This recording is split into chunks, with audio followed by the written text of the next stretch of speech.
नमस्कार दोस्तों, best technical help में आपका स्वागत है। आज हम भारत के प्रधानमंत्रियों के बारे में जानेंगे, तो आइए शुरू करते हैं। देश के पहले प्रधानमंत्री जवाहरलाल नेहरू थे।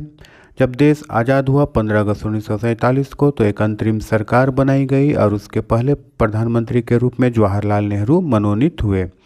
15 अगस्त 1947 से लेके 27 मई 1964 तक, जब तक उनकी मृत्यु हो गई, लगभग 16 साल 286 दिनों तक वे प्रधानमंत्री लगातार बने रहे। इस तरह देखा जाए तो जवाहरलाल नेहरू भारत के सबसे लंबे समय तक प्रधानमंत्री के रूप में बने रहे थे। जवाहरलाल नेहरू उत्तर प्रदेश के फूलपुर लोकसभा क्षेत्र से आते हैं। आप देख सकते हैं कि जवाहरलाल नेहरू जो है वो 4 बार प्रधानमंत्री बने। पहली बार तो अंतरिम सरकार के प्रधानमंत्री बने और उसके बाद पहली बार जब चुनाव हुआ, उसके बाद 15 अप्रैल 1952 को ये फिर से प्रधानमंत्री के रूप में शपथ लिए। दूसरी बार 17 अप्रैल 1957 को और तीसरी बार 2 अप्रैल 1962 को। लेकिन इसके तुरंत बाद ही उनकी एक आध महीना के बाद मृत्यु हो गई 27 मई 1964 को। और जब उनकी मृत्यु हो गई तो उसके ठीक बाद गुलजारीलाल नंदा जो कार्यवाहक प्रधानमंत्री के रूप में शपथ ग्रहण किया। और गुलजारीलाल नंदा 27 मई 1964 को जिन्होंने शपथ ग्रहण किया और 9 जून 1964 तक मात्र 13 दिनों के लिए ये प्रधानमंत्री के रूप में रहे। और उसके बाद लाल बहादुर शास्त्री को प्रधानमंत्री के रूप में चुन लिया गया। लाल बहादुर शास्त्री प्रयागराज उत्तर प्रदेश के लोकसभा क्षेत्र से आते हैं और 9 जून 1964 से लेके 11 जनवरी 1966 तक ये प्रधानमंत्री के रूप में रहे। कुल मिलाकर 1 साल 216 दिनों तक ये प्रधानमंत्री के रूप में रहे।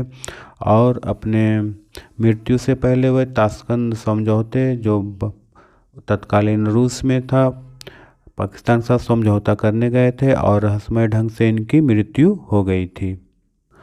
लाल बहादुर शास्त्री के अचानक मृत्यु हो जाने के बाद गुलजारीलाल नंदा को फिर से कार्यवाहक प्रधानमंत्री बनाया गया और 11 जनवरी 1966 से लेकर 24 जनवरी 1966 तक वो फिर से प्रधानमंत्री के रूप में कार्यवाहक प्रधानमंत्री के रूप में काम किए।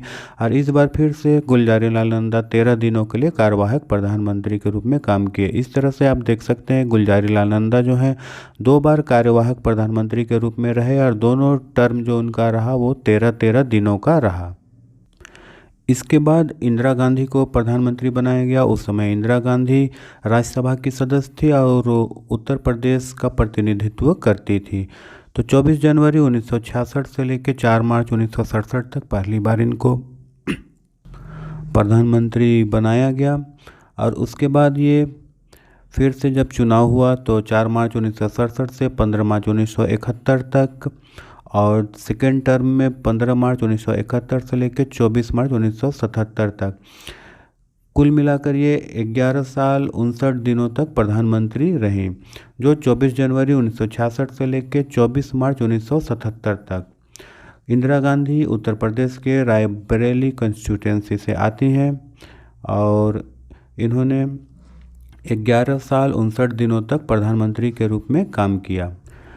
इस तरह से आप देख सकते हैं कि अभी तक जो प्रधानमंत्री ने काम किया वो सभी इंडियन नेशनल कांग्रेस के से आते थे और अभी तक कोई दूसरी पार्टी का सदस्य प्रधानमंत्री नहीं बन पाया था। लेकिन ठीक इंदिरा गांधी के बाद मोरारजी देसाई हैं जो प्रधानमंत्री के रूप में जिन्होंने शपथ ग्रहण किया और इनका कॉन्स्टिट्यूंसी था सूरत गुजरात और ये जनता पार्टी से आते थे। पहली बार जनता पार्टी का कोई प्रधानमंत्री इंडिया में बना था।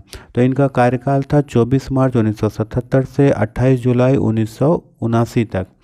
कुल मिलाकर ये 2 साल 126 दिनों तक अपने कार्यकाल प्रधानमंत्री के रूप में काम किया। और इसके बाद मोरारजी देसाई का चौधरी चरण सिंह से पटरी नहीं खाता था, जिसके कारण इन्हें प्रधानमंत्री का पद छोड़ना पड़ा। और मोरारजी देसाई ही एक ऐसे व्यक्ति हैं जिन्हें भारत के सर्वोच्च सम्मान भारत रत्न और पाकिस्तान का सर्वोच्च सम्मान निशान पाकिस्तान दोनों से सम्मानित किया गया। दोस्तों इसे विशेष रूप से याद रखेंगे कि मोरारजी देसाई को पाकिस्तान और भारत दोनों के सर्वोच्च सम्मान से नवाजा गया है।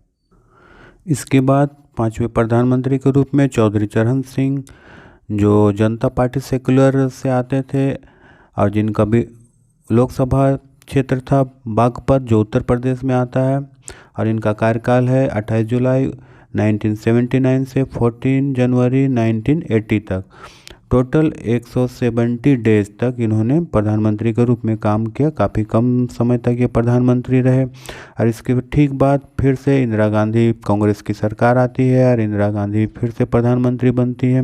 इस बार इंदिरा गांधी अपनी कॉन्स्टिट्यूंसी जो रायबरेली था उत्तर प्रदेश, उसे चेंज करती है और मेंढक कॉन्स्टिट्यूंसी से, जो वर्तमान तेलंगाना में आता है, वहाँ से ये चुनाव लड़ती हैं और उसी मेंढक का प्रतिनिधित्व करती हैं। इनका कार्यकाल 14 जनवरी 1980 से 31 अक्टूबर 1984, लगभग 4 साल 291 दिनों का रहा।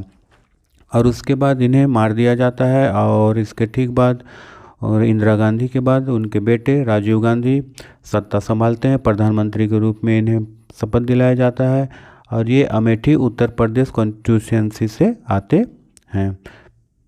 राजीव गांधी का कार्यकाल 31 अक्टूबर 1984 से 2 दिसंबर 1989 तक लगभग 5 साल 32 दिनों का रहा। और इन्हें भी इंदिरा गांधी की ही तरह एक मानव बम द्वारा हत्या कर दी गई और इसके ठीक बाद फिर से जनता दल नेशनल फ्रंट की तरफ से विश्वनाथ प्रताप सिंह प्रधानमंत्री बनते हैं। और इनका कॉन्स्टिट्यूंसी क्षेत्र है आपका फतेहपुर उत्तर प्रदेश। कार्यकाल इनका रहा 2 दिसंबर 1989 से 10 नवंबर 1990। ये भी काफ़ी कम समय, लगभग 1 साल 343 दिनों तक, सिर्फ 343 दिनों, यानी कि लगभग 1 साल तक प्रधानमंत्री के रूप में रहे। और इसके ठीक बाद चंद्रशेखर प्रधानमंत्री बनते हैं, जो उत्तर प्रदेश के बलिया कंस्टिट्यूंसी से आते हैं। समाजवादी जनता पार्टी का प्रतिनिधित्व करते हैं और इनका कार्यकाल है 10 नवंबर 1990 से 21 जून 1991 तक, लगभग 223 दिन। इस तरह आप देख सकते हैं कि जनता पार्टी के जितने भी प्रधानमंत्री बने हुए काफ़ी कम समय के लिए, लगभग 1 साल के लिए ही बने हैं, उससे ज़्यादा का कार्यकाल इनका नहीं रहा है। और चंद्रशेखर के ठीक बाद पीवी नरसिम्हा राव आते हैं, जो एक बार फिर से इंडियन नेशनल कांग्रेस पार्टी से संबंधित है और इनका कंस्टिट्यूंसी है आंध्र प्रदेश के नांदयाल। इनका कार्यकाल है 21 जून 1991 से 16 मई 1996 तक, लगभग 4 साल 330 दिन। तो कहा जाए लगभग इनको 5 सालों तक इन्होंने काम किया। और इसके बाद फिर से पहली बार भारतीय जनता पार्टी की तरफ से अटल बिहारी वाजपेयी प्रधानमंत्री का शपथ लेते हैं और इनका कंस्टिट्यूंसी है उत्तर प्रदेश लखनऊ। अटल बिहारी वाजपेयी का कार्यकाल मात्र 16 दिनों का रहा, जो 16 मई 1996 से लेकर 1 जून 1996 तक रहा। और ये अपना बहुमत साबित नहीं कर पाया और इन्हें इस्तीफा देना पड़ा। और इसके बाद जनता पार्टी यूनाइटेड फ्रंट से फिर से HD देवगौड़ा प्रधानमंत्री के रूप में बनाए शपथ लेते हैं, जो राज्यसभा के तत्कालीन सदस्य थे और कर्नाटका का प्रतिनिधित्व करते थे। इनका कार्यकाल 1 जून 1996 से 21 अप्रैल 1997 तक, लगभग 324 दिनों का रहा। और इसके ठीक बाद इंद्र कुमार गुजराल, ये भी राज्यसभा सदस्य थे, इनको प्रधानमंत्री बनाया जाता है। ये राज्यसभा सदस्य बिहार का प्रतिनिधित्व करते थे और ये भी जनता दल यूनाइटेड फ्रंट के तरफ से प्रधानमंत्री बनाए गए थे। 21 अप्रैल 1997 से 19 मार्च 1998 तक इनका कार्यकाल रहा, लगभग 332 दिनों का। और इसके बाद ठीक से फिर से भारतीय जनता पार्टी की सरकार आती है। ये भारतीय जनता पार्टी की कई एक पार्टियों को मिला के सरकार बनाई गई थी, जिसे NDA का नाम दिया गया था। और इसके प्रधानमंत्री के रूप में अटल बिहारी वाजपेयी फिर से शपथ ग्रहण करते हैं।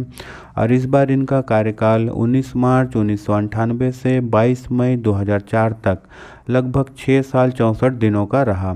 तो पहली बार भारतीय जनता पार्टी का सरकार, एक अस्थायी सरकार जो अपना कार्यकाल पूरा कर सका, पहली बार रहा। फर्स्ट टर्म जो भारतीय जनता पार्टी का सरकार बना था वो मात्र 16 दिनों का बना था। और वाजपेयी सरकार के बाद फिर से कांग्रेस सत्ता में आती है और इंडियन नेशनल कांग्रेस के तरफ से, जो कि ये गठबंधन की एक सरकार थी और इसे नाम दिया गया था UPA। और मनमोहन सिंह को इसका प्रधानमंत्री बनाया गया था। मनमोहन सिंह भी राज्यसभा के सदस्य थे जो आसाम का प्रतिनिधित्व करते थे और इनका कार्यकाल 22 मई 2004 से 26 मई 2014 तक लगभग 10 साल 4 दिनों का रहा। और इसके बाद फिर से भारतीय जनता पार्टी सत्ता में आती है, एनडीए की सरकार जो उनका गठबंधन सरकार है, और अभी के तत्कालीन प्रधानमंत्री नरेंद्र मोदी जी शपथ ग्रहण करते हैं और इनका कंस्टिट्यूएंसी है उत्तर प्रदेश का वाराणसी। ये इनका पहला कार्यकाल 26 मई 2014 से 30 मई 2019 तक रहा और इसके बाद फिर से चुनाव हुआ और जिसमें से कि भारतीय जनता पार्टी फिर से बहुमत में आई और 30 मई 2019 से अभी तक नरेंद्र मोदी प्रधानमंत्री के रूप में बने हुए हैं। इस तरह से अगर देखा जाए तो सबसे लंबे समय तक कांग्रेस ही सत्ता में रही है और कांग्रेस के प्रधानमंत्री ही सबसे ज़्यादा समय तक सत्ता में रहे हैं। सबसे ज़्यादा समय तक कांग्रेस ही सत्ता में रही है, लगभग 54 साल 123 दिन तक, और इस दौरान उनके 6 पूर्णकालिक प्रधानमंत्री बने और 1 प्रधानमंत्री बने जो कार्यवाहक प्रधानमंत्री गुलजारीलाल नंदा थे। इसके बाद बीजेपी जिसकी पार्टी ने 13 साल 147 दिनों तक शासन किया है, अभी भी उनका शासन चल रहा है और इस दौरान उनके 2 प्रधानमंत्री बने, अटल बिहारी वाजपेयी और नरेंद्र मोदी जी। इसके बाद नंबर आता है जनता दल का, जिन्होंने 2 साल 269 दिनों तक शासन किया, इस दौरान उनके 3 प्रधानमंत्री बने। इसके बाद जनता पार्टी और सेक्युलर जनता पार्टी और जनता पार्टी सेक्युलर, इन तीनों के एक एक प्रधानमंत्री बने जो लगभग 2 सालों तक इन्होंने काम किया। इस तरह आप देख सकते हैं कि 54 सालों तक कांग्रेस सत्ता में रही। सबसे अधिक समय तक वाले प्रधानमंत्री जवाहरलाल नेहरू हैं जो 16 साल 286 दिनों तक रहे और इसके बाद नंबर आता है सबसे ज़्यादा दिनों तक प्रधानमंत्री रहने में जवाहरलाल नेहरू की बेटी इंदिरा गांधी का, जो फर्स्ट टर्म में 11 साल 59 दिनों तक रही और सेकेंड टर्म में 4 साल 291 दिनों तक। इस तरह एक तरह से देखा जाए तो ये भी लगभग 16 सालों तक प्रधानमंत्री रही। और उसके बाद 10 सालों से ऊपर में देखा जाए तो कांग्रेस के ही प्रधानमंत्री मनमोहन सिंह जी रहे जो 10 साल 4 दिनों तक रहे। इस तरह से 10 साल से ऊपर के प्रधानमंत्रियों को देखा जाए तो अभी तक सिर्फ 3 प्रधानमंत्री जवाहरलाल नेहरू, इंदिरा गांधी और मनमोहन सिंह ही ऐसे प्रधानमंत्री हैं जो 10 सालों से ज़्यादा समय तक प्रधानमंत्री के रूप में बिता चुके हैं। अगर नरेंद्र मोदी अपना पूरा टर्म पूरा करते हैं तो ये भी अपना 10 साल पूरा कर लेंगे। तो दोस्तों ये थी प्रधानमंत्रियों के बारे में एक संक्षिप्त विवरणी। आपको अच्छी लगी हो तो प्लीज़ मेरे चैनल को लाइक करें, सब्सक्राइब करें और बेल आइकन को हिट करें ताकि इसी तरह के नए नए नोटिफिकेशन आप तक सबसे पहले पहुंच सके। धन्यवाद।